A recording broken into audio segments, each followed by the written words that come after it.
أكبر الله أكبر الله أكبر لا إله إلا الله الله أكبر الله أكبر ولله الحمد. بسم الله الرحمن الرحيم. Assalamualaikum warahmatullahi wabarakatuh. Alhamdulillahi Allahu Akbar. Allahu Akbar. Allahu Akbar walillahil hamd. Allahu Akbaru kabira walhamdulillahi katsira wa subhanallahi bukratan wa asila. La ilaha illallah wa la na'budu illa iyyah. Allahu Akbar. Allahu Akbar walillahil hamd. Allahumma salli wa sallim wa barik wa karrim ala nabiyyina wa muallimina wa mursyidina Muhammad ibn Abdullah wa ala alihi wa sahbihi wa man walah. La hawla wa la quwwata illa billah. Allahumma rzuqna al-ikhlas was sidq fil qawli wal amal. Amma ba'd. Ikhwatul iman, keluarga besar Al-Hikmah dan para pemirsa yang terhormat dimanapun Anda mengikuti acara ini, rahimakumullah. Alhamdulillah, kita sering mendengar orang mengatakan Ramadan begitu cepat. Sepertinya begitu rasanya, tapi pada hakikatnya sama. Hari itu 24 jam dari dulu sampai sekarang. Tapi entah kenapa dunia sekarang semakin cepat sehingga kita merasakan seperti itu. Yang penting bukan cepat atau tidak cepat, tapi yang penting kita sukses menunaikan ibadah puasa dan kita menyambut Idul Fitri yang berada di hadapan kita insya Allah dengan cara yang islami. Bagaimana menyambut Idul Fitri dalam Islam? Sebab hari besar di dalam Islam ini tidak sama dengan hari besar umumnya orang merayakan dengan berpesta pora macam-macam. Di Amerika, di negara-negara lain itu banyak hari-hari besar yang dirayakan. Tapi tentu saja kita sangat berbeda dengan mereka itu. Di dalam Al-Quran ada tuntunan yang sangat menarik kita cermati terkait dengan Idul Fitri ini. Allah berfirman di dalam surat Al-Baqarah, وَلِتُكْمِلُوا الْعِدَّةَ وَلِتُكَبِّرُوا اللَّهَ عَلَى مَا هَدَاكُمْ وَلَعَلَّكُمْ تَشْكُرُونَ. Hendaknya ibadah puasa itu disempurnakan 29 hari atau 30 hari. Dan sesudah itu walitukabbirullaha ala ma hadakum, mengagungkan Allah, Allahu Akbar, Allahu Akbar, sebagaimana Allah telah membimbing kita menjadi orang Islam yang menunaikan ibadah puasa, menjadi orang Islam yang menjadikan kita pengikut Rasulullah. Maka seyogyanya semua yang kita kerjakan, apalagi yang langsung terkait dengan urusan agama ini, kita merujuk kepada Al-Quran dan Sunnah. Dunia di hari Idul Fitri diwarnai dengan gelombang suara azali, takbir, tahmid, tasbih, Allahu Akbar, Allahu Akbar, Allahu Akbar, walillahil hamd. Di mana-mana di dunia Islam terkumandangkan itu, dan Masya Allah pada hari ini, hari Idul Fitri saat ini, kita baru saja berpuasa dalam kondisi yang berbeda. Berpuasa ditemani dengan corona. Saya menggunakan kata ditemani ya, karena memang wabah yang merupakan petaka atau musibah itu bagi umat Islam sebetulnya ujian itu. Bahkan kalau orang bisa menikmati dalam tanda petik wabah ini, bahkan ada yang meninggal dunia. Rasulullah mengatakan orang yang meninggal dunia karena wabah dan dia menerima dengan baik, itu tergolong sebagai syuhada, nggak main-main. Ya kita memang harus menghindari ya. Bahkan Rasulullah menganjurkan supaya lari. Maka di bulan puasa sekarang ini kan tidak seperti biasanya. Masjid tidak digunakan untuk tarawih, juga sholat Jumat dan seterusnya. Ini semuanya tidak boleh mengurangi kebahagiaan kita menyambut Idul Fitri. Dan juga tidak boleh kita kemudian tidak bersilaturahmi dalam Idul Fitri sebagaimana yang sudah biasa kita kerjakan dan diajarkan oleh Islam ini. Namun yang penting adalah bahwa Idul Fitri atau Idul Adha, dua hari raya Islam ini, itu harus disambut dengan sukacita. Bahkan para ulama mengatakan al-farah fil id minal wajibat. Jadi bahagia di hari raya itu adalah kewajiban. Artinya apa? Jangan kita keluar hari raya menunaikan ibadah sholat id misalnya, atau bertemu dengan teman dengan wajah yang muram. Wah, hari raya sekarang ini beda, ekonomi sulit, persoalan banyak, kita tidak bisa menikmati bisnis bagaimana biasa dan seterusnya. Itu sama sekali tidak boleh dijadikan alasan kita tidak bahagia di hari raya Idul Fitri ini.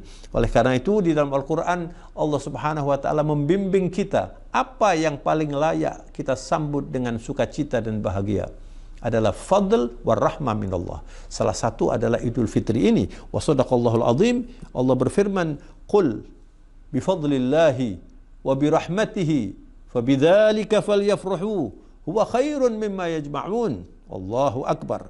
Katakanlah, dengan anugerah yang diberikan oleh Allah dan rahmat, itu yang seharusnya kamu jadikan sebagai penyebab kamu berbahagia. Itu lebih baik dari harta yang kamu sukai dan kamu kumpulkan setiap hari itu. Maka kita sebagai orang Islam harus berbahagia menyambut hari raya ini. Kita baru saja menunaikan ibadah puasa. Kita berusaha untuk taqarrub kepada Allah, bertobat, berdamai-damai dengan Allah, minta maaf di hari-hari terakhir. Kita mengatakan, Allahumma innaka afuwun tuhibbul afu fa'fu anna ya Allah. Engkau maha pemaaf, maafkan aku, maafkan kami ya Allah, fa'fu anna. Engkau suka dengan maaf itu. Dan kalau orang berhasil dalam melaksanakan ibadah qiyamul lail atau ibadah Lailatul Qadar, qiyam Lailatul Qadar, kemudian diampuni oleh Allah Subhanahu wa taala, itu artinya orang yang sangat sukses, orang yang sangat berbahagia karena dia menjadi bersih. Itulah syarat untuk bisa masuk surga. Surga tidak mungkin dimasuki orang yang tidak bersih, dan manusia semuanya tidak bersih kecuali dibersihkan oleh Allah Subhanahu wa taala. Maka oleh karenanya kita harus berbahagia. Bahkan saya katakan Idul Fitri sekarang ini harus kita sambut dengan bahagia yang lebih besar lagi. Karena kita dikondisikan oleh corona atau virus COVID-19 ini untuk berlama-lama tinggal di rumah. Insya Allah itu menjadi penyebab puasa kita lebih berkualitas. Karena kita sedikit kontak dengan orang, sedikit melakukan perbincangan dan pembicaraan yang seringkali itu rentan dengan mengotori ibadah puasa kita.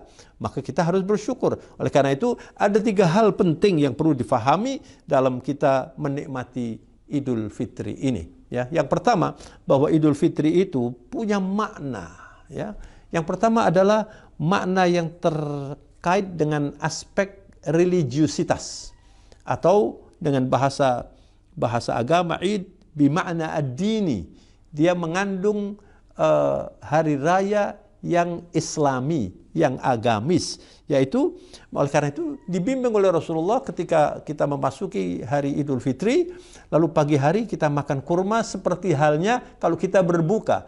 Karena memang hari raya ini disebut Idul Fitr, iftar atau fitr itu berbuka. Kita diharamkan berpuasa. Kita tiru itu supaya kita semakin banyak dapat pahala. Kemudian kita mandi pagi hari untuk menyambut Idul Fitri itu, ya, Masya Allah. Kemudian kita gunakan pakaian yang baru kalau kita punya, atau yang paling baik, ya, karena itu disunahkan supaya kita simbolik ini membuka lembaran baru, ya. Kebiasaan-kebiasaan jelek kita ganti semuanya menjadi yang baru, ya. Ini Idul Fitri ini harus bermakna karena kita sudah berusaha untuk menjadi orang yang bertakwa. Salah satu yang barangkali saya ingatkan itu ada kebiasaan jelek orang merokok. Harus dia berusaha untuk tidak merokok sekarang itu. Itu baru layak dikatakan puasanya mendidik dia untuk menjadi baik. Karena puasa itu juga oleh sebagian ulama disebut madrasatu 30 yaum. Ini adalah sekolah 30 hari. Kita digembleng, dididik oleh ibadah puasa ini untuk meninggalkan kebiasaan-kebiasaan yang jelek. Dan sekarang kita beridul fitri, membuka lembaran yang baru, maka dibimbing oleh Allah dan Rasulnya supaya di Idul Fitri itu juga mengeluarkan zakat fitrah. Itu tazkiyatun nafs, membersihkan jiwa kita, membersihkan sifat kikir, juga supaya orang-orang fakir miskin juga ikut berbahagia. Bahkan orang fakir miskin kalau sudah mengumpulkan zakat fitrah, dia juga wajib mengeluarkan zakat fitrah, supaya dia juga ikut menikmati, walaupun dia bukan orang kaya, menikmati memberi infak kepada orang lain atau memberi zakat kepada orang lain. Itu adalah aspek yang pertama dari Idul Fitri. Nah, kemudian yang kedua, Idul Fitri itu ada aspek kemanusiaan, ma'nal insani. Karena banyak orang mengeluarkan zakat pada waktu Ramadan, pada waktu Idul Fitri, berbuat baik, ya, kemudian membuat urusan-urusan di rumah maupun orang lain itu menjadi leluasa. Upaya-upaya kita untuk memperhatikan orang lain, ini adalah aspek-aspek kemanusiaan yang sangat berkualitas di dalam Islam, terutama kita menyambut hari Idul Fitri, hari raya Islam ini. Dan yang ketiga adalah makna ijtimai, arti yang terkait dengan komunitas atau kehidupan sosial. Anak-anak di hari raya itu diberi pakaian yang baru, kemudian diberi hadiah, diberi uang, supaya dia menikmati, wah ini hari penting Islam. Dia berbahagia, kita menyenangkan orang lain. Masya Allah. Idkhalis surur fi qalbi akhik mu'min, hadha min afdhalil ibadat di dalam Islam. Kalau Anda itu memasukkan rasa bahagia, rasa senang kepada saudara seiman, sesama muslim, itu min afdhalil ibadat, dari ibadah-ibadah yang afdol, ya. Dan kita Idul Fitri ini menyenangkan orang fakir miskin, kita senangkan, kita beri hadiah, kita beri baju baru kalau kita punya yang lebih, kita berikan kepada mereka itu. Dan juga Rasulullah SAW itu mengingatkan kita, khususnya ini ditujukan kepada orang kaya dan kita semuanya, ya. Kata Rasulullah dalam hadis yang terkenal, abghuni bidu'afaikum fa innama turzaquna wa tunsaruna bidu'afaikum. Carilah ridhoku, ya, supaya saya senang dengan kalian itu. Melalui siapa? Melalui du'afa, orang-orang fakir miskin. Alhamdulillah, kita sekarang sudah, dunia kita ini cukup baik di dalam mengelola bagaimana kita menyelamatkan kemiskinan. Hanya saja perlu lebih intens, perlu lebih profesional, perlu lebih disesuaikan dengan tuntutan zaman yang sekarang semakin maju ini. Ada YDSF, ada dompet duafa, ada macam-macam las dan sebagainya. Itu sebetulnya adalah satu usaha untuk mempermudah kita berinfak dan mengeluarkan zakat bagi orang-orang yang memerlukan. Idul Fitri harus betul-betul dimanfaatkan untuk itu. Dan yang terakhir, ma'asyiral muslimin, para pemirsa sekalian saya hormati, kita sudah selesai menunaikan ibadah puasa. Kita sudah sholat. Dan training sholat di bulan puasa ini luar biasa. Kalau kita sholat 11 rakaat saja, sholat tarawih itu sudah 333 kali. Bagaimana yang sholat tarawih 23 rakaat? Itu lebih banyak lagi.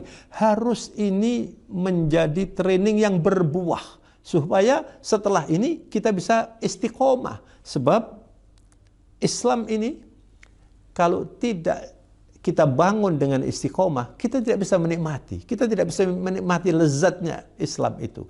Kita akan bisa menikmati lezatnya baca Quran kalau kita istiqomah. Kita bisa menikmati lezatnya sholat kalau kita istiqomah dan sholat dengan baik. Termasuk juga kita istiqomah dalam berinfak, dalam membantu fakir miskin. Jangan hanya menunggu Idul Fitri lalu kita membantu, atau Idul Adha lalu kita kurban.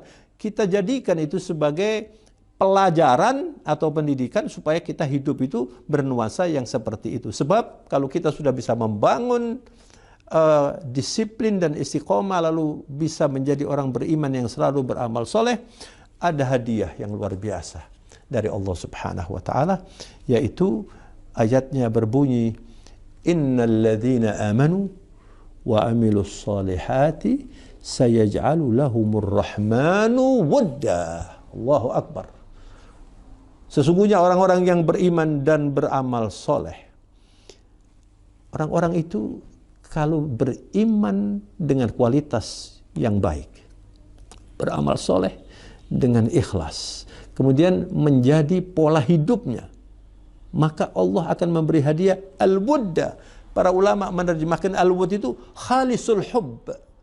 Itu adalah kemurnian rasa cinta. Jadi kalau saya mengatakan ana uhibbuk, itu beda dengan saya mengatakan ana awudduk.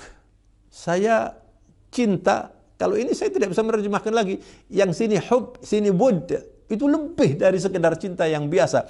Jadi kalau orang itu sudah berpuasa dengan baik, beribadah dengan baik, kemudian bisa meningkatkan amal soleh dengan cara yang imani dengan baik, diberi hadiah oleh Allah, sayaj'alu lahumur rahmanu wudda. Allah menggunakan yastakhdim kalimat ar-Rahman.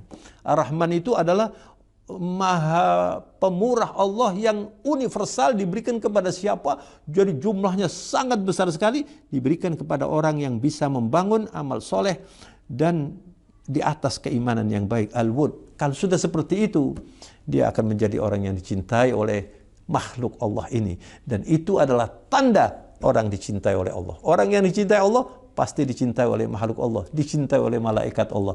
Mudah-mudahan kita termasuk orang yang demikian itu, dan itu adalah tanda orang-orang surga. Semoga apa yang saya sampaikan ini menggugah kita semua untuk terus menjadikan silaturahmi budaya hidup kita, bukan hanya di bulan Syawal saja, tapi sepanjang hidup. Semoga Allah meridhai, dan saya mohon maaf atas segala kekurangan dan kehilafan. Wabillahi taufiq wal hidayah insyaallah. Wal afu minkum. Wassalamualaikum warahmatullahi wabarakatuh.